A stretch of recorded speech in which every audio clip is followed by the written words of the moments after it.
வணக்கம். 8 திக்கும் என்றில் செய்திகளை வழங்குவதற்காக நான் சிவரஞ்சனி. முதலில் தலைப்புச் செய்திகளை பார்க்கலாம். பல்வேறு நிகழ்ச்சிகளில் பங்கேற்க சனிக்கிழமை சென்னை வருகிறார் பிரதமர் நரேந்திர மோடி. 26,000 காவலர்கள் பாதுகாப்பு. சென்னை முழுவதும் ட்ரோன்கள் பறக்க தடை.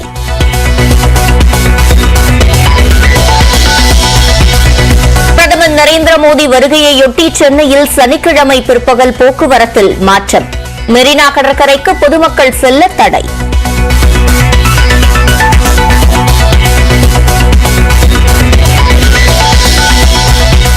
சென்னையில் பிரதமர் நரேந்திர மோடி செல்லும் இடங்களில் கருப்பு கொடி காட்ட காங்கிரஸ் திட்டம். காவி கொடியுடன் வரவேற்போம் என பாஜக பதிலடி.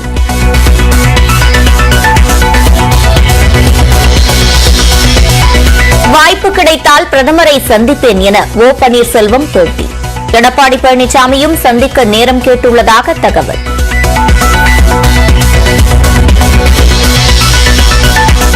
ஆளுநரை கண்டித்து 12ஆம் தேதி போராட்டம். திமுக மற்றும் அதன் கூட்டணி கட்சிகள் அறிவிப்பு. இந்தியாவில் நாளுக்கு நாள் அதிகரிக்கும் கொரோனா தொற்று பரவல். பரிசோதனைகள் அதிகரிக்கப்படும் என அமைச்சர் மா சுப்பிரமணியன் அறிவிப்பு.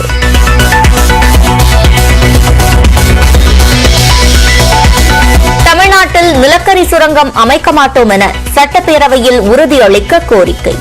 முதலமைச்சர் மு க ஸ்டாலினுக்கு பாமக தலைவர் அன்புமணி ராமதாஸ் கடிதம்.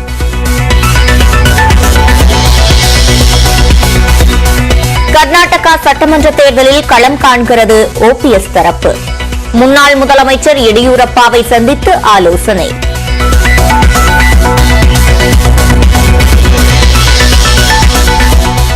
அம்பாசமுத்திரத்தில் விசாரணை கைதிகளின் பற்களை பிடுங்கிய விவகாரம். விசாரணை அதிகாரியாக அமுதா ஐஏஎஸ் நியமனம்.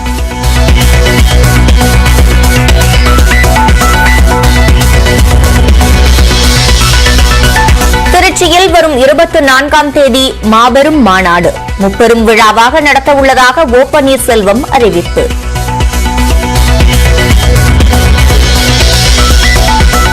தமிழ்நாட்டில் 5 நாட்களுக்கு வெயில் அதிகரிக்கும். 2 முதல் 3 டிகிரி செல்சியஸ் வரை வெப்பநிலை உயரும் என வானிலை ஆய்வு மையம் தகவல். உலக பொருளாதாரம் 3% குறைவாகவே வளர்ச்சியடையும் என சர்வதேச கண்காணிப்பு நிதியம் கணிப்பு. இந்தியா மற்றும் சீன நாடுகளின் பங்களிப்பு 50% இருக்கும் எனவும் அறிவிப்பு.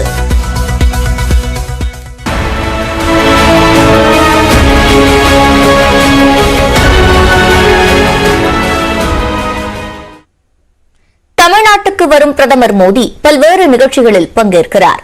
பிரதமரின் வருகையையொட்டி உச்சகட்ட பாதுகாப்பு ஏற்பாடுகள் செய்யப்பட்டுள்ளன.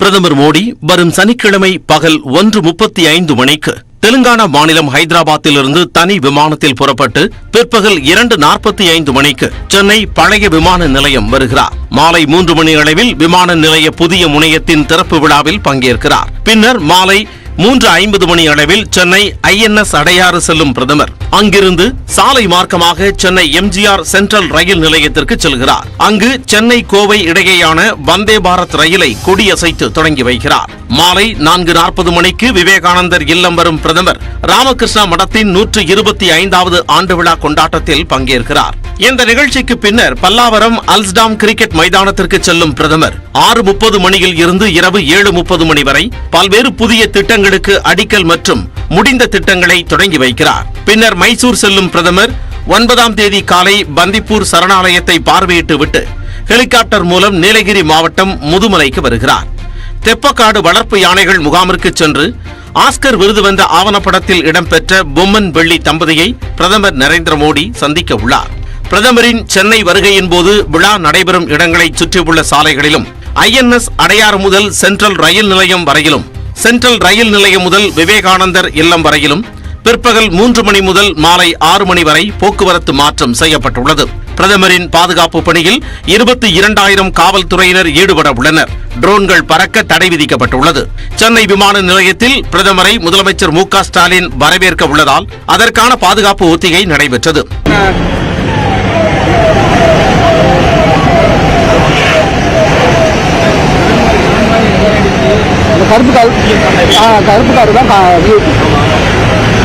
இதேபோல் சென்னை எம்ஜிஆர் சென்ட்ரல் ரயில் நிலையத்திலும் பாதுகாப்பு ஒத்திகை மேற்கொள்ளப்பட்டது.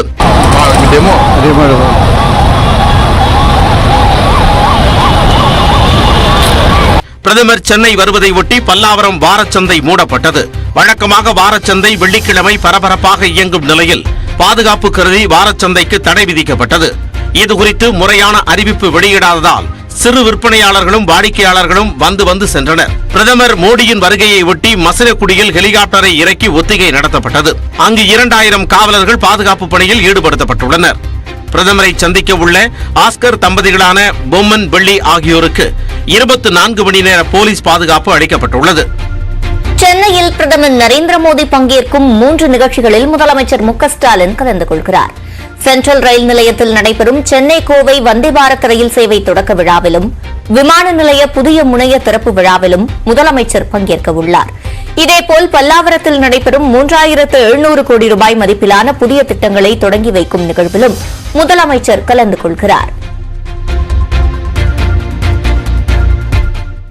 தமிழ்நாடு வரும் பிரதமர் நரேந்திர மோடியை சந்தித்து பேச இபிஎஸ் மற்றும் ஓபிஎஸ் தனித்தனியே முயன்று வரும் நிலையில் ஒரு சில நிமிடங்கள் சந்திக்க வாய்ப்பு வழங்கப்படலாம் என்று பாஜக வட்டாரங்கள் தெரிவித்துள்ளன. பிரதமரை சந்திக்க இதுவரை நேரம் ஒதுக்கப்படவில்லை எனவும் வாய்ப்பு கிடைத்தால் பிரதமரை சந்திப்பேன் என்றும் ஓ பன்னீர்செல்வம் கூறியுள்ளார். இதேபோன்று வாய்ப்பு இருந்தால் அதிமுக பொதுச் செயலாளர் எடப்பாடி பழனிசாமியும் சந்திப்பார் என அக்கட்சியின் துணை பொதுச் செயலாளர் கே பி முனுசாமி தெரிவித்துள்ளார். தமிழ்நாடு வரும் பிரதமர் நரேந்திர மோடியை சந்திக்க எடப்பாடி பழனிசாமியும் ஓ பன்னீர்செல்வமும் தனித்தனியே நேரம் கேட்டுள்ளதாக கூறப்படுகிறது. பிரதமரை சந்திக்க வாய்ப்பு கிடைத்தால் எடப்பாடி பழனிசாமி அவரை சந்திப்பார் என்று அதிமுக துணை பொதுச் செயலாளர் கே பி முனுசாமி தெரிவித்துள்ளார்.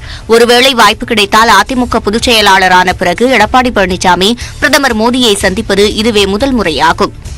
தமிழகத்தினுடைய பொதுச் செயலாளர் சந்திக்கக்கூடிய வாய்ப்பு இருந்தால் நிச்சயமாக சந்திப்பார். அதேபோல் வாய்ப்பு கிடைத்தால் பிரதமரை சந்திப்பேன் என்று ஓ பன்னீர்செல்வமும் கூறியுள்ளார்.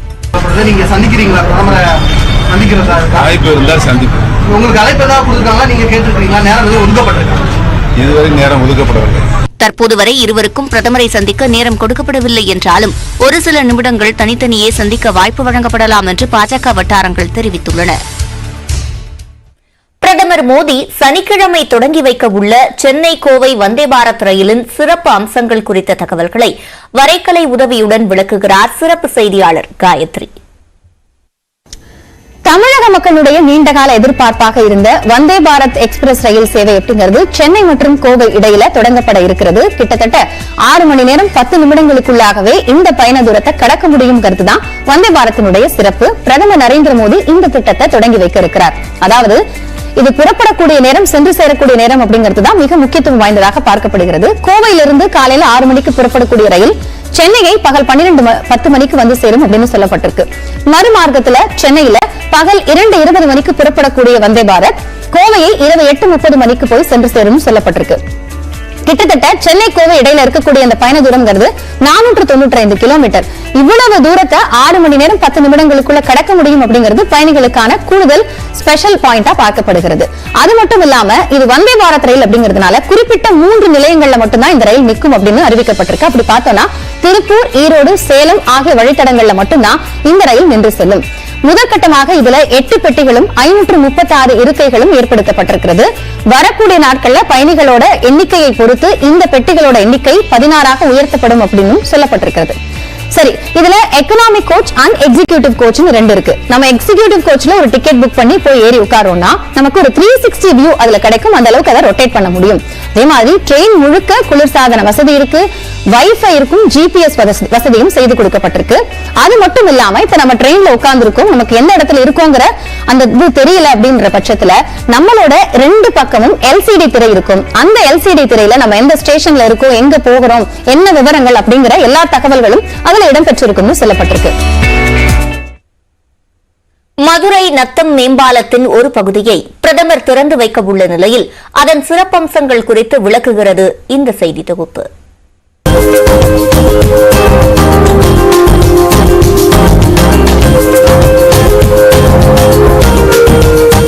தமிழ்நாட்டில் மேம்பாலங்களுக்கு பஞ்சமில்லை என்றாலும் தற்போது பார்த்துக் கொண்டிருக்கும் பாலத்துக்கு தனி பெருமை உண்டு. தமிழ்நாட்டிலேயே மிக நீளமான பாலம் என்பதுதான் அந்த சிறப்பு. மதுரை தல்லாக்குளத்தில் இருந்து திண்டுக்கல் மாவட்டம் நத்தம் வரை 35 கிலோமீட்டர் தூரத்திற்கு 1028 கோடி ரூபாய் மதிப்பில் 4 வழிச்சாலையாக விரிவாக்கம் செய்ய திட்டமிடப்பட்டுள்ளது.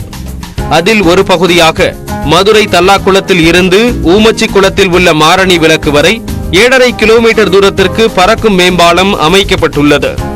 545 கோடி ரூபாய் மதிப்பில் 2018ஆம் ஆண்டு தொடங்கிய இதன் கட்டுமான பணிகள் பல்வேறு தடங்கல்களையும் மீறி பிரம்மாண்டமாக நிறைவு பெற்றுள்ளது. மதுரை நத்தம் 4 வழிச்சாலையை தொடர்ந்து திருச்சி துவனங்குறிச்சி இடையே 4 வழிச்சாலை அமைக்கப்படுகிறது. இவை பயன்பாட்டுக்கு வந்த பிறகு திருச்சி மதுரை இடையிலான பயண தூரம் 24 கிலோமீட்டர் குறையும். தற்போதைய சூழலில் தல்லாக்குளத்தில் துவங்கி நத்தம் பைபாஸ் வழியாக துவரங்குறிச்சி சென்றடைந்தால் திருச்சி தேசிய நெடுஞ்சாலை வழியாக சென்னைக்கு விரைவாக சென்று விடலாம். இதுவரை மேலூர் கொட்டாம்பட்டி வழியை பயன்படுத்தி வந்த தங்களுக்கு இந்த பாலம் புது அனுபவத்தை தரப்போவதாக வாகன ஓட்டிகள் தெரிவித்துள்ளனர். பாலம் வந்ததுனால கீழே டிராபிக் இல்லாம போறதுக்கு வர்றதுக்கு வசதியா இருக்கு. கீழே போறப்ப நிறைய ஏன்னா 1 மணி நேரம் 2 மணி நேரம் வரை டிராபிக் இருக்கும். இப்போ அப்படிலாம் கிடையாது. மினிமம் 10 நிமிஷத்துல நாங்க எங்களோட இப்போ 8:30 நாங்க டியூட்டி கிளம்புனா 8:50 நாங்க ஐயர்பங்களால ஒர்க் பண்றேன் அங்க வெளில வந்துட முடியுது.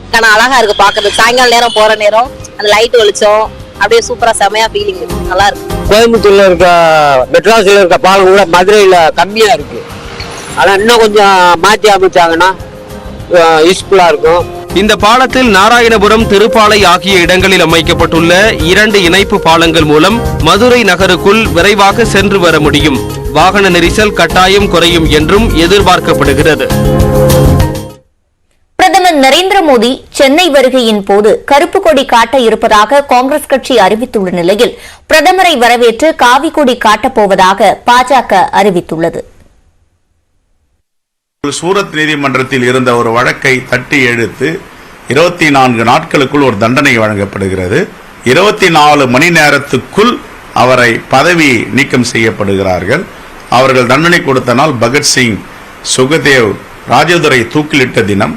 இப்படி பார்த்து பார்த்து ஜனநாயக படுகொலையை செய்து வருகிற மோடியை கண்டித்து, பிஜேபியை கண்டித்து நாங்கள் நாளை கருப்பு கொடி ஆர்ப்பாட்டத்தில் ஜனநாயக முறைப்படி மகாத்மா காந்தியடிகள் வழியில அறப்போராட்டத்தை எடுக்க இருக்கிறோம். இல்ல நாங்க அறவழியில தான் அறப்போராட்டம் நடத்துவோம் கருப்பு கொடி காட்டி என்று சொன்னால், நாங்களும் பிரதமரை காங்கிரஸ் கட்சி எந்த இடத்துல கருப்பு கொடி காட்டி அறவழி போராட்டம் செய்கிறார்களோ அதே இடத்துல நாங்களும் காவி கொடியை காட்டி அந்த இடத்துல பிரதமரை வரவேற்று நாங்களும் அறவழி போராட்டம் செய்ய வேண்டிய ஒரு சூழல் வந்துவிடும். அதனால காவல்துறை அதை தடுக்க வேண்டும் என்று கேட்டுக்கொள்கிறேன்.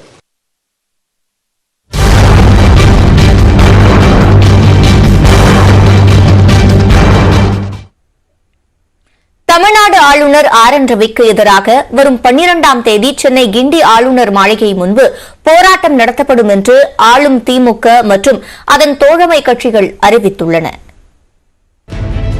குரூப் 1 தேர்வுகளுக்கு தயாராகும் மாணவ மாணவியருடன் உரையாற்றிய ஆளுநர் RN ரவி தூத்துக்குடி ஸ்டெர்லைட் மற்றும் கூடங்குளம் அணு உலைக்கு எதிரான போராட்டங்களுக்கு வெளிநாட்டு நிதியே காரணம் என்று தெரிவித்திருந்தார். பேரவை தீர்மானங்களை ஆளுநர் நிலுவையில் வைத்தால் வார்த்தை அலங்காரத்திற்காக நிறுத்தி வைப்பு என்று கூறுவதாகவும், நிறுத்தி வைத்தாலே நிராகரிக்கப்பட்டதாகத்தான் அர்த்தம் என்றும் அவர் தெரிவித்திருந்தார். ஆளுநர் RN ரவியின் இந்த பேச்சுக்கு அரசியல் கட்சியினர் பலர் கண்டனம் தெரிவித்து வருகின்றனர். இது தொடர்பாக நியூஸ் 18 தமிழ்நாடு தொலைக்காட்சியின் வணக்கம் தமிழ்நாடு நிகழ்ச்சியில் பேசிய திமுக MP கனிமொழி, தமிழ்நாடு மக்கள் வரிப்பணத்தில் நடக்கும் நிகழ்ச்சிகளில் பங்கேற்று தமிழக மக்களுக்கு எதிராக ஆளுநர் தொடர்ந்து பேசி வருவதாக குற்றஞ்சாட்டினார்.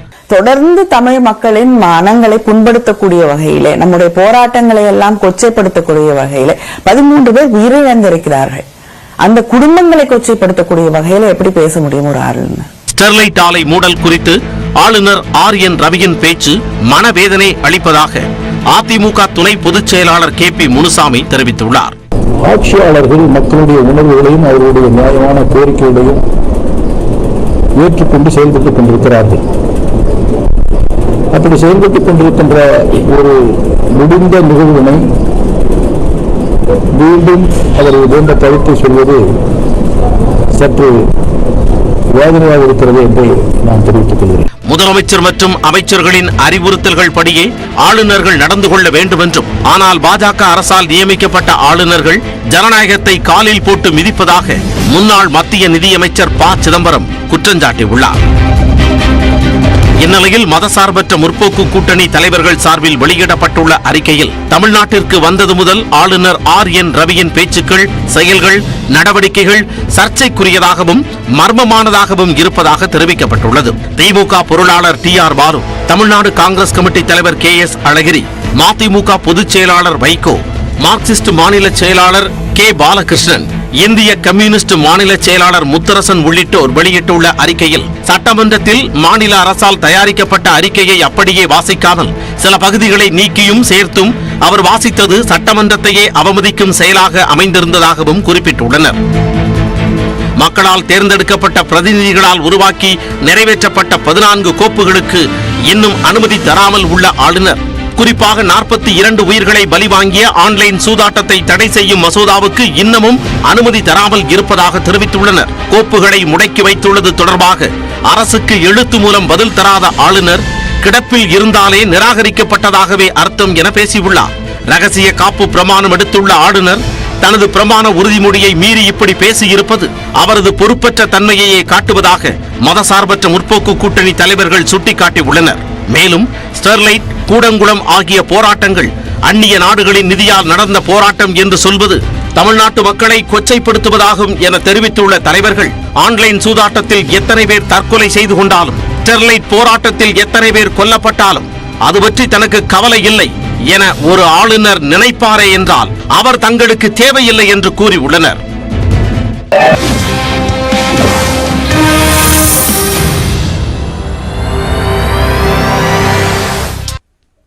நாடு முழுவதும் கொரோனா தொற்றால் பாதிக்கப்பட்டோரின் எண்ணிக்கை 6000-ஐ கடந்துள்ள நிலையில் முன்னெச்சரிக்கை நடவடிக்கைகள் குறித்து அனைத்து மாநில சுகாதாரத்துறை அமைச்சர்களுடன் மத்திய அமைச்சர் மன்சுக் மாண்டவியா ஆலோசனை நடத்தினார்.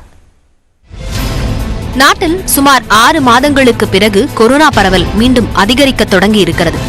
அந்த வகையில் 24 மணி நேரத்தில் 6050 பேருக்கு கொரோனா தொற்று உறுதி செய்யப்பட்டது. இது முந்தைய நாள் பாதிப்பு எண்ணிக்கையான 5335ஐ விட 13% அதிகமாகும். கடந்த ஆண்டு செப்டம்பர் 16ஆம் தேதிக்கு பிறகு முதன்முறையாக பாதிப்பு எண்ணிக்கை 6000-ஐ கடந்துள்ளது.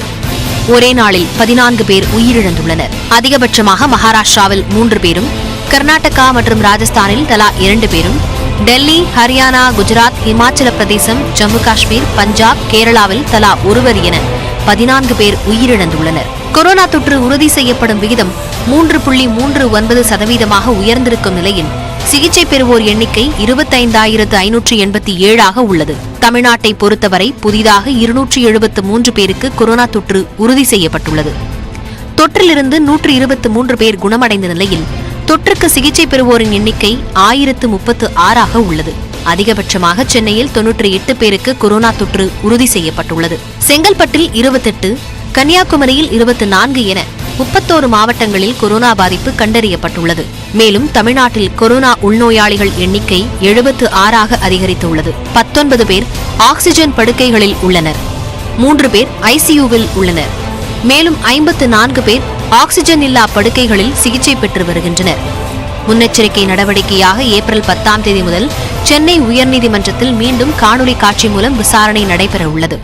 புதுச்சேரியிலும் கொரோனா பாதிப்பு நாளுக்கு நாள் அதிகரித்து வருவதால் பொது இடங்களில் முகக்கவசம் அணிவது கட்டாயம் என ஆட்சியர் வல்லவன் அறிவித்துள்ளார்.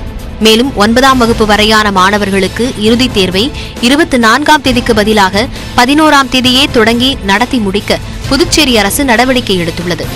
இதனிடையே கொரோனா பரவல் தொடர்பாக அனைத்து மாநில சுகாதாரத்துறை அமைச்சர்களுடன் மத்திய சுகாதாரத்துறை அமைச்சர் மன்சுக் மாண்டவியா காணொலி காட்சி வழியாக ஆலோசனை நடத்தினார்.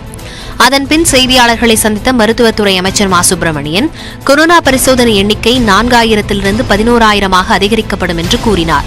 அச்சப்படும் அளவுக்கு தமிழகத்தில் கொரோனா பாதிப்பு இல்லை என்றும் தெரிவித்துள்ளார். இந்த கொரோனா பாதிப்பு என்பது கடந்த காலங்களைப் போல பெரிய தீவிரமான பாதிப்பு இல்லை.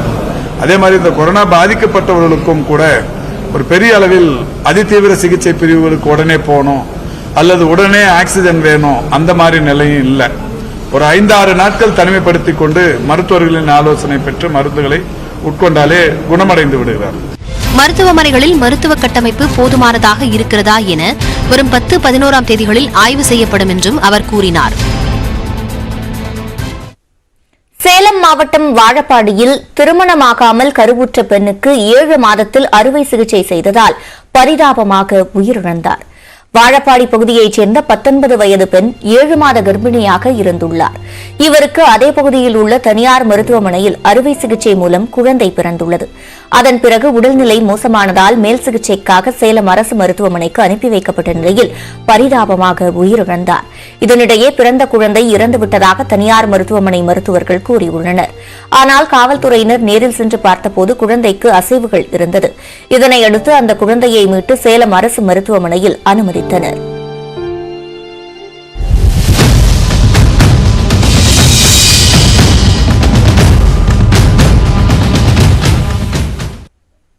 கர்நாடகா மாநிலத்தில் சட்டமன்ற தேர்தல் களம் சூடுபிடித்துள்ள நிலையில் தங்கள் தரப்பில் வேட்பாளர்கள் நிறுத்தப்படுவார்கள் என்று ஓபிஎஸ் அணி அறிவித்துள்ளது.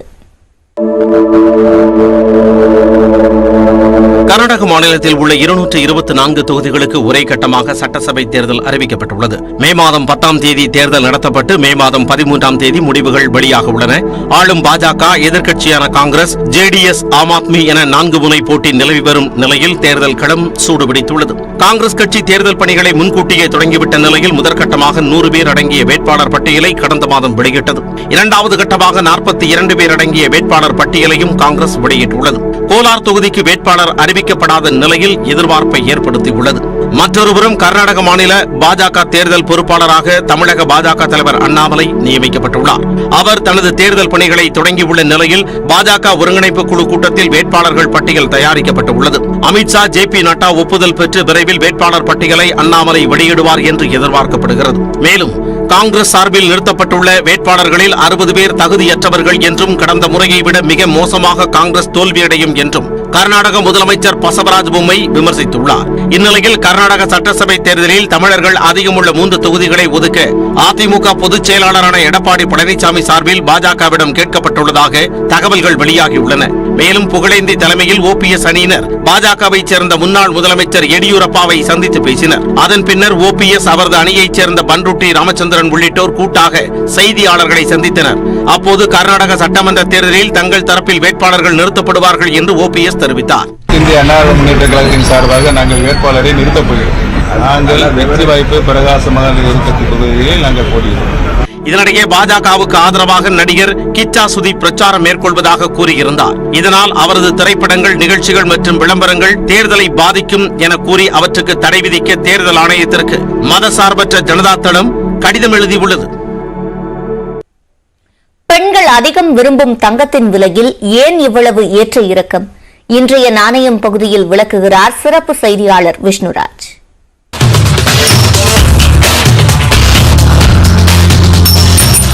தங்கம் வாங்கலாம்னு நினைக்கும் போதெல்லாம் தங்கத்தோட விலை அதிகரிச்சிருதே. தங்கத்தினுடைய விலையில ஏன் இவ்வளவு அதிக ஏற்ற இறக்கம் இருக்கு அப்படின்றது உங்க கேள்வி. அப்படின்னா அதுக்கான விளக்கத்தை இப்ப சுருக்கமா பார்க்கலாம். அமெரிக்காவில் பணவீக்கத்தை கட்டுப்படுத்த அமெரிக்க பெடரல் ரிசர்வ் வங்கி வட்டி விகிதத்தை தொடர்ந்து இன்க்ரீஸ் பண்ணிட்டே இருக்காங்க. இப்படி வட்டி விகிதம் அதிகரிச்சா பல வங்கிகள் திவால் நிலைக்கு செல்லும் நிலை இருக்கு. தற்போதைக்கு சிலிகான் வேலி பேங்கை நம்ம அதுக்கு ஒரு எக்ஸாம்பிளா கூட சொல்லலாம்.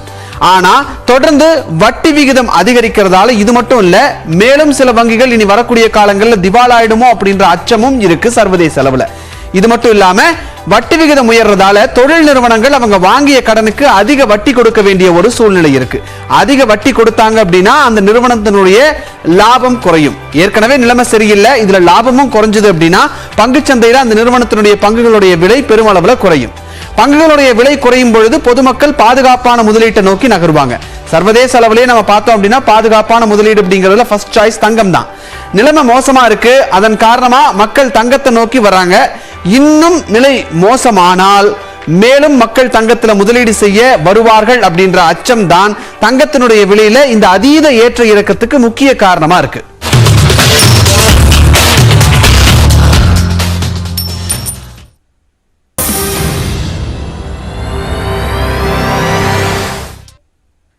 திருச்சியில் வரும் 24ஆம் தேதி மாநாடு நடைபெற இருப்பதாக முன்னாள் முதலமைச்சர் ஓ பன்னீர்செல்வம் தெரிவித்துள்ளார். சென்னையில் செய்தியாளர்களை சந்தித்த ஓ பன்னீர்செல்வம் திருச்சியில் வரும் 24ஆம் தேதி மாநாடு நடைபெற இருப்பதாக தெரிவித்தார். தொண்டர்கள் யார் பக்கம் இருக்கிறார்கள் என்பது அந்த மாநாட்டில் தெரியும் எனவும் அவர் குறிப்பிட்டார். உயர்நீதிமன்றத்தில் பொதுக்குழு வழக்கு விசாரணையின் போது பொதுச் செயலாளர் பதவிக்கு போட்டியிட தயார் என்று கூறவில்லை எனவும், ஒருங்கிணைப்பாளர் அல்லது தலைவர் போன்ற உச்சபட்ச பதவிக்கு போட்டியிட தயார் என கூறியதாகவும் அவர் விளக்கமளித்தார். அன்று மிகப்பெரிய அளவில் புரட்சி தலைவர் எம்ஜிஆருடைய சக்தி, புரட்சி தலைவர் மாண்புமிகு அம்மாவுடைய சக்தி, தொண்டர்கள் யார் பக்கம் இருக்கிறார்கள் என்ற நிரூபணம் அன்று அனைவருக்கும் தெரியும் என்பதை தெரிவித்துள்ளது. முப்பொரு விழாவில் முத்தாய்ப்பான தீர்மானமாக இந்த இயக்கத்தை மாபெரும் இயக்கமாக உயர்த்தி காட்டிய கழகத்தினுடைய காவல் தெய்வம், கழகத்தினுடைய நிரந்தர பொதுச் செயலாளர் இதயம் டாக்டர் புரட்சி தலைவி அம்மாவுடைய முழு உருவ வெண்கல சிலை அனைத்து மாவட்டங்களிலும் வைக்கப்படும் என்பதை தெரிவித்துக் கொள்கிறேன். முன்னதாக பேசிய பண்ருட்டி ராமச்சந்திரன் இனிமேல் மக்கள் மன்றத்தை நோக்கி செல்ல இருப்பதாக கூறினார். 2024 நாடாளுமன்ற தேர்தலில் மக்கள் தங்களுக்கு ஆதரவளிப்பார்கள் எனவும், அதன் மூலம் அதிமுக விவகாரத்திற்கு முடிவு கிடைக்கும் எனவும் குறிப்பிட்டார். அம்பாசமுத்திரம் காவல் நிலையத்தில் விசாரணை கைதிகளின் கதறல்களை கண்டு ரசித்து மகிழ்ந்ததாக பாதிக்கப்பட்ட இளைஞர் ஏஎஸ்பி பல்வீர் சிங் மீது குற்றம் சாட்டியுள்ளார். புகார்கள் குவிந்து வரும் நிலையில் பாதிக்கப்பட்டவர்களின் புதிய குற்றச்சாட்டுகளின் பின்னணி என்ன பார்க்கலாம். நெல்லை மாவட்டம் அம்பாசமுத்திரம் சுற்றுவட்டார பகுதிகளில் குற்றச் செயல்களில் ஈடுபட்டு காவல் நிலையம் அழைத்துச் செல்லப்படும் நபர்களுக்கு பற்களை பிடுங்கிய விவகாரம் தமிழகம் முழுவதும் பெரும் அதிர்வலைகளை ஏற்படுத்தியது. இந்த விவகாரத்தில் குற்றம் சாட்டப்பட்ட ஏஎஸ்பி பல்வீர் சிங் காத்திருப்போர் பட்டியலுக்கு மாற்றம் செய்யப்பட்டு பின்னர் பணியிடை நீக்கம் செய்யப்பட்டார். இதுவரை நெல்லை எஸ்பி உட்பட 10ற்கு மேற்பட்ட காவல்துறை அதிகாரிகள் காத்திருப்போர் பட்டியலுக்கு மாற்றம் செய்யப்பட்டுள்ளனர். சார் ஆட்சியர் தலைமையில் விசாரணை நடைபெற்று வரும் அதே நேரம் மாநில மனித உரிமை ஆணையமும் தாமாக முன்வந்து வழக்கை முன்னெடுத்து விசாரித்து வருகிறது. இந்நிலையில் பல் பிடுங்கப்பட்டு பாதிக்கப்பட்ட செல்லப்பா என்ற இளைஞர் நியூஸ் 18 தமிழ்நாடு தொலைக்காட்சி செய்திக்கு பிரத்யேகமாக அளித்த பேட்டியில் பல்வேறு திடுக்கிடும் தகவல்களை கூறியுள்ளார். அதில் சுமார் 10 பேரை ஆடை இல்லாமல் அமர வைத்து ஒருவர் பின் ஒருவராக தனியறைக்கு அழைத்துச் சென்று கொடூரமாக சித்திரவதை செய்ததாக கூறியுள்ளார். வாயில் ஜல்லி கற்களை திணித்து அமுக்கி பிடித்துக் கொண்டு தலையில் ஓங்கி தட்டியதாகவும், தங்களது பற்கள் அனைத்தும் கற்களுக்கு நடுவே சிக்கி சிதைந்து போனதாகவும் மிரட்சியுடன் தெரிவித்துள்ளார். அதாவது நம்ம ஜல்லி சரியான ஜல்லி இருக்குல்ல, அந்த ஜல்லியை வாய்க்குள்ள விட்டுடுவாங்க. வாய்க்குள்ள விட்டு இந்த கடவாப்புல ஜல்லியை பிடிக்க சொல்லுவாங்க. எலும்பு கடிக்கிறோமா அந்த மாதிரி அப்படி இப்படி பிடிக்க வச்சுட்டு அப்படி வாயை பொத்தி வச்சுட்டு அந்த கையிலெல்லாம் இப்படி முறுக்கி அந்த ஆளை தலையில் இப்படி ஒரு குத்து குத்துவாப்புல. அதில் பல்லு ஃபுல்லாக நொறிக்கிறோம். அது இப்போ ஒரு எங்களுக்கு 25 நாள் ஆயிட்டுனால நாங்கள் அதுக்கு ட்ரீட்மெண்ட் எடுத்து இப்போ ஆறிட்டு எங்கள் அண்ணன் மாறி பண்ணா ரொம்ப அவனுக்கு பல்லுலாம் போய் இப்போ கிளிப்பு பண்ணி அவனால் சாப்பிட கூட முடியலை. ஒரு ஜூஸ் மட்டும்தான் குடிப்பான். அவன் தான் ரொம்ப பாதிக்கப்பட்டான். வருவதை பார்த்து சிரித்து மகிழ்ந்ததாக குறிப்பிட்ட அவர் அதன் பின்னும் மனிதாபிமானமின்றி தாக்குதலை தொடர்ந்ததாக கூறியுள்ளார். அவருக்கு ரத்தத்தை பார்க்க பார்க்க அவருக்கு சந்தோஷமா தான் இருக்கு. ரத்தத்தை பார்த்துட்டு எங்களை சீங்காரு. அதாவது எங்க ரத்தம் அப்படி சிந்தி கிடக்கு. அவர் செருப்பு அந்த ரத்தத்தை மிதிச்சிட்டாராம். ஏதோ இங்கிலீஷ்ல சொல்லி எங்களை கிளீன் பண்ண சொல்றாரு. அப்படின்னு சொல்லி அவாய்ட் பண்ணிட்டு கிளீன் பண்ண சொல்லிட்டு அவர் பாட்டு வெளியே போயிட்டார். நாங்க தான் அவ்வளோ தான் கிளீன் பண்ணணும். எங்களே கிளீன் பண்ண சொல்லுவார். பாத்ரூம்ல தண்ணி கோரி நாங்க தான் கிளீன் பண்ணணும். கிளீன் பண்ணதுக்கு அப்புறம் மறுபடியும் அடிக்க வராது. தப்பே பண்ணாம. அம்பாசமுத்திரம் பகுதியில் வெவ்வேறு காவல் நிலையங்களிலும் இதுபோன்று பல்வேறு சம்பவங்கள் நடந்துள்ளதாக தற்போது அடுக்கடுக்கான புகார்கள் குவிந்து வருகின்றன.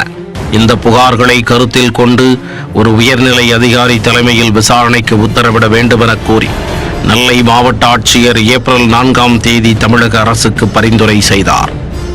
இதனை ஏற்றுக்கொண்ட தமிழக அரசு இந்த வழக்கில் பே அமுதா IAS விசாரணை அதிகாரியாக நியமிக்கப்படுவதாக அரசாணை வெளியிட்டுள்ளது. இது தொடர்பான விசாரணையை 1 மாத காலத்திற்குள் முடித்து அறிக்கை தாக்கல் செய்யவும் உத்தரவிடப்பட்டுள்ளது.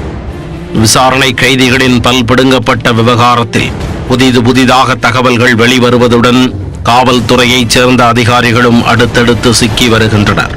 விஸ்வரூபம் எடுத்துள்ள இந்த விவகாரத்தில் முழுமையான விசாரணைக்கு பிறகே பாதிக்கப்பட்டவர்களின் முழுமையான விவரம் தெரியவரும் என்று கூறப்படுகிறது.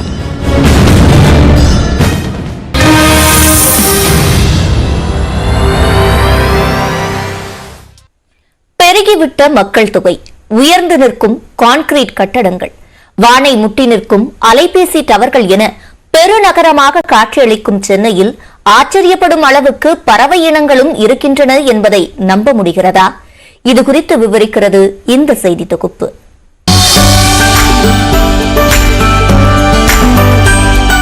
தமிழ்நாடு ஒருங்கிணைந்த பறவைகள் கணக்கெடுப்பு முதல் முறையாக 3 கட்டங்களாக நடத்தப்பட்டது. மாநிலத்தில் உள்ள அனைத்து பறவைகள் சரணாலயங்கள், சதுப்பு நிலங்கள் மற்றும் ஈர நிலங்கள், நீர்நிலைகளில் ஒரே நேரத்தில் வனத்துறை மற்றும் தன்னார்வலர்கள் இணைந்து கணக்கெடுப்பு மேற்கொள்ளப்பட்டது. தமிழ்நாட்டில் 38 மாவட்டங்களில் உள்ள 614 நீர்நிலைகளில் கணக்கெடுப்பு நடத்தப்பட்டதில் 410 நீர்பரப்பு பகுதியில் வாழும் பறவை வகைகள் கண்டறியப்பட்டுள்ளன. மொத்தம் 4,66,000 பறவைகள் இருப்பதும் தெரியவந்துள்ளது.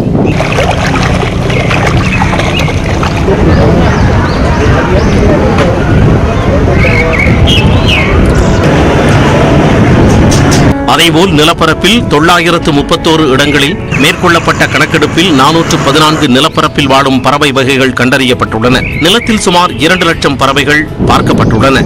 மேலும் மைக்ரேட்டரி பேர்ட்ஸ் எனப்படும் வெளியிடங்களில் இருந்து வரக்கூடிய 145 பறவை இனங்கள் கண்டறியப்பட்டுள்ளன. ஒட்டுமொத்தமாக தமிழ்நாட்டில் 531 பறவை வகைகள் கணக்கெடுப்பின் மூலம் கண்டறியப்பட்டுள்ளன. கணக்கெடுப்புகளின் மூலம் பறவைகளின் எண்ணிக்கையை அறிந்து கொள்வதோடு அவற்றின் தன்மை, வாழ்விட பாதுகாப்பு உள்ளிட்டவற்றை மேம்படுத்த முடியும் என்கிறார் முதன்மை தலைமை வன பாதுகாவலர் ஸ்ரீனிவாஸ் ரெட்டி. டிபார்ட்மெண்ட் ஸ்டாஃப் மட்டும் இல்லை, நிறைய வாலண்டியர்ஸ் யாருக்கு இன்ட்ரெஸ்ட் இருக்குது பேர்ட் வாட்சிங்கில் அந்த குரூப்ஸ் பூரா அசோசியேட் பண்ணியிருக்கோம். இந்த நம்பர் நாங்கள் இந்த ஃபியூச்சரில் இன்க்ரீஸ் பண்ண போகிறோம். ஸோ நிறைய ஜனங்களோட இன்வால்மெண்ட்டோட இந்த எக்ஸசைஸ் பண்ணுவோன்னா இன்னும் காம்ப்ரிஹென்சிவ்லி கவர் பண்ணலாம். புதிய ஸ்பீஷீஸ் ஒன்றும் கண்டுபிடிக்கல, பட் நிறைய ஸ்பீஷீஸ் எண்ணிக்கை ரொம்ப கம்மி இருக்க ஸ்பீஷீஸ் எல்லாம் நம்மளுக்கு இதில் கேப்சர் ஆகிருக்குது இந்த டேட்டாவில். ஸோ இந்த எக்ஸசைஸ் நம்ம ரெகுலராக பண்ணிட்டு இருந்தால் ஃபியூச்சரில் ஒரு ட்ரெண்ட் கரெக்டாக தெரியும். நகர பகுதியான சென்னையில் ஆச்சரியப்படும் அளவிற்கு பறவை இனங்கள் உள்ளன. 134 வகையான நீர்ப்பரப்பில் வாழக்கூடிய பறவை வகைகளும் 27 வெளியிடங்களில் இருந்து வரக்கூடிய பறவை இனங்களும் கண்டறியப்பட்டுள்ளன. சென்னை முழுவதும் சுமார் 300 வகையான பறவைகள் இருக்க வாய்ப்பு உள்ளதாக கூறும் ஆராய்ச்சியாளர்கள், கடல் பகுதிகள், சதுப்பு நிலங்கள், சிறிய காட்டுப் பகுதிகள் உள்ளது பறவை இனங்கள் அதிகம் இருக்க முக்கிய காரணம் என்கின்றனர். ஒன்று மனிதரோடு சார்ந்து வாழ்கிற பறவைகள், அது இந்த நம்ம சிட்டுக்குருவி, காகம், இந்த ஆந்த, கூகை, இன்னும் இந்த புறா, இதெல்லாம் மனுஷர் எங்கே இருக்கிறாங்களோ அங்கே இருக்கும். இன்னொன்று சில இங்கே உள்ளுக்கு நமக்கு அதிகமான நம்ம அதுக்கு ஹேபிட்டாட்னு சொல்லி வாழ்கிறதுக்கு நம்ம இடங்கள் அதில் கொடுக்கும்போது வெளியே சுற்று வட்டாரத்தில் இருக்கிற பறவைகள் இங்கே தங்கும், அது இங்கே உள்ள தங்கும். அப்போ அப்படி சேர்ற பறவைகளும் இருக்குது. நீங்கள் சில பார்த்தீங்கன்னா சில விதமான கழுகுகள் வருது, சில விதமான தேன் சிட்டில், இந்த மாதிரி பறவைகள் நம்ம பொதுவாக இங்கே பார்க்காதது வெளியூர்கள்லேருந்து இங்கே தங்குறது. மூணாவது என்னன்னா அந்த வலசை வருவது மைக்ரேட்டரி பேர்ட்ஸ். கணக்கெடுப்பில் அரிய வகை பறவைகளான golden fronted leaf bird, white browed bulbul, red vented bulbul, sunbird உள்ளிட்ட பல்வேறு அரிய வகை பறவை இனங்கள் கண்டறியப்பட்டுள்ளன. உலகம் முழுவதும் பல்வேறு நாடுகள்ல இது போன்ற பறவைகள் கணக்கெடுப்பு நடத்தப்படுது. தமிழகத்திலையும் தற்போது நடத்தப்பட்டிருக்கக்கூடிய இந்த ஒருங்கிணைந்த பறவைகள் கணக்கெடுப்பு அப்படிங்கிறது வரவேற்பு பெற்றிருக்குது. வரக்கூடிய நாட்கள்ல இந்த கணக்கெடுப்பு பணிகளை இன்னும் மேம்படுத்தணும் அப்படிங்கிற எதிர்பார்ப்பு எழுந்திருக்கு. ஒளிப்பதிவாளர் அருணுடன் தமிழரசி, நியூஸ் 18 தமிழ்நாடு. பல்வேறு காரணங்களால் உலக பொருளாதாரம் நடப்பு நிதியாண்டில் 3% குறைவாகவே வளர்ச்சியடையும் என சர்வதேச கண்காணிப்பு நிதியம் கூறியுள்ளது. ஒட்டுமொத்த வளர்ச்சியில் இந்தியா மற்றும் சீன நாடுகளின் பங்களிப்பு 50% இருக்கும் எனவும் தெரிவித்துள்ளது. உலக அளவில் பொருளாதார மந்தநிலை உச்சத்தில் இருக்கும் நிலையில் சர்வதேச நாணய நிதியத்தின் நிர்வாக இயக்குநர் கிறிஸ்டாலினா ஜார்ஜிவா 2023ஆம் ஆண்டில் சர்வதேச பொருளாதார வளர்ச்சி 3%க்கும் குறைவாகவே இருக்கும் என கூறியுள்ளார். Surprisingly resilient labor markets and strong consumer demand despite the uplift in China, we expect the world economy to grow less than 3% this year. 1990ஆம் ஆண்டுக்கு பிறகு மிக குறைவான வளர்ச்சி என குறிப்பிட்ட ஜார்ஜிவா கடந்த 20 ஆண்டுகளின் சராசரியான 3.8% விட குறைவானதாக இருக்கும் என குறிப்பிட்டுள்ளார். நடப்பு நிதியாண்டில் ஆசிய நாடுகளின் வளர்ச்சியே மற்ற நாடுகளுக்கு உதவும் என கூறிய ஜார்ஜிவா குறிப்பாக இந்தியா மற்றும் சீனா நாடுகளின் பங்களிப்பு அதிகமாக இருக்கும் என தெரிவித்தார். This year, India and China are going to deliver half of global growth. But we have quite a number of economies that are facing a very stiff climb. Economic activity is slowing down in 90% of advanced economies. வளர்ச்சி விகிதத்தை அதிகரிக்க பணவீக்கத்தை கட்டுப்படுத்துவது, நிதி ஸ்திரத்தன்மையை பாதுகாப்பது, வளர்ச்சிக்கான நடுத்தர கால மேம்படுத்துவது ஆகிய நடவடிக்கைகளை எடுக்க வேண்டும் என உலக நாடுகளுக்கு ஜார்ஜிவா அறிவுறுத்தியுள்ளார். கொரோனா பெருந்தொற்றுக்கு பின்னர் மீண்டு வந்த பொருளாதாரம் உக்ரைன் மீதான ரஷ்யாவின் தாக்குதலால் மீண்டும் சுணக்க நிலைக்கு செல்வதாக கிறிஸ்டாலினா ஜார்ஜிவா தெரிவித்துள்ளார். இயேசு கிறிஸ்து சிலுவையில் அறையப்பட்டு உயிர் நீத்த நிகழ்வை குறிக்கும் புனித வெள்ளி உலகம் முழுவதும் அனுசரிக்கப்பட்டது.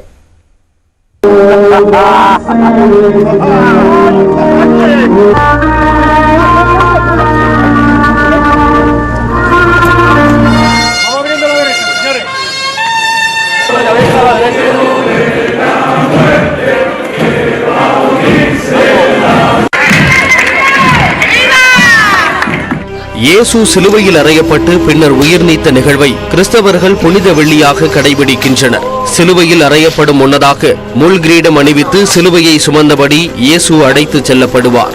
சிலுவை பாடு எனும் இந்த நிகழ்வு சேலம் குழந்தை இயேசு பேராலயத்தில் தத்ரூபமாக நடத்தப்பட்டது. இந்த நிகழ்வை காண ஆயிரக்கணக்கான கிறிஸ்தவர்கள் பேராலய வளாகத்தில் குவிந்தனர்.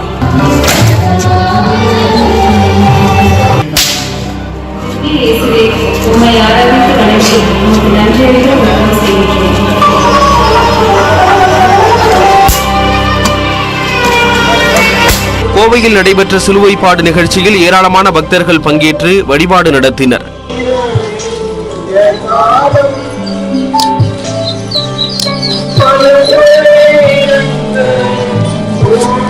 புனித வெள்ளியை முன்னிட்டு வேளாங்கண்ணியில் ஏராளமான கிறிஸ்தவர்கள் குவிந்தனர். ஆயிரக்கணக்கானோர் பாத யாத்திரையாக வந்துள்ளதால் வேளாங்கண்ணி மக்கள் கூட்டத்தால் நிரம்பி வழிகிறது.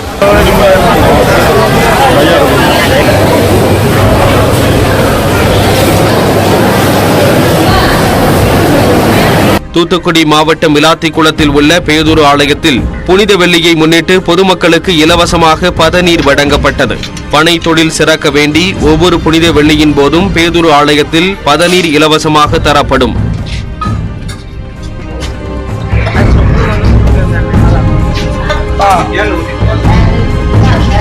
புதுச்சேரியில் உள்ள ஜென் மராக்கனி பேராலயத்தில் நடைபெற்ற சிலுவை பாதையில் திரளான கிறிஸ்தவர்கள் பங்கேற்றனர். பேராலய பங்கு தந்தை சிலுவையை சுமந்து செல்ல அவரை பின்தொடர்ந்து ஏராளமானோர் கிறிஸ்தவ பாடல்களை பாடியபடி சென்றனர்.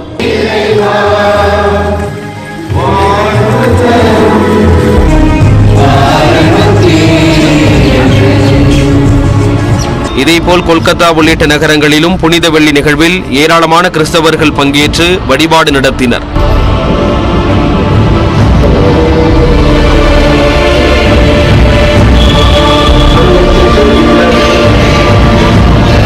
வெளிநாடுகளை பொறுத்தவரை பிலிப்பைன்ஸின் மணிலாவில் உள்ள பம்பாங்கா மாகாணத்தில் இயேசு கிறிஸ்து சிலுவையில் அறையப்பட்ட நிகழ்வு உள்ளூர் மக்களால் தத்ரூபமாக அரங்கேற்றப்பட்டது. கொரோனா தொற்று காரணமாக புனித வெள்ளி நிகழ்ச்சிகள் 3 ஆண்டுகளாக நிறுத்தி வைக்கப்பட்டிருந்த நிலையில் ஏராளமான சுற்றுலா பயணிகளையும் ஈர்த்தது.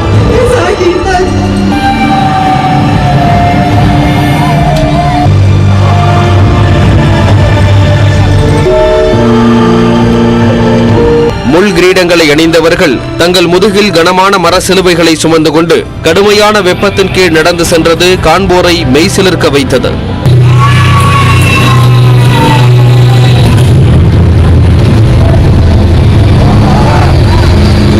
இதேபோல் புனித வெள்ளி அன்று இயேசு கிறிஸ்து சிலுவையில் அறையப்பட்டு இறந்ததை நினைவு கூறும் வகையில் ஆஸ்திரேலியாவில் ஆயிரக்கணக்கான கிறிஸ்தவர்கள் தேவாலயங்களை நோக்கி ஊர்வலமாக சென்றனர்.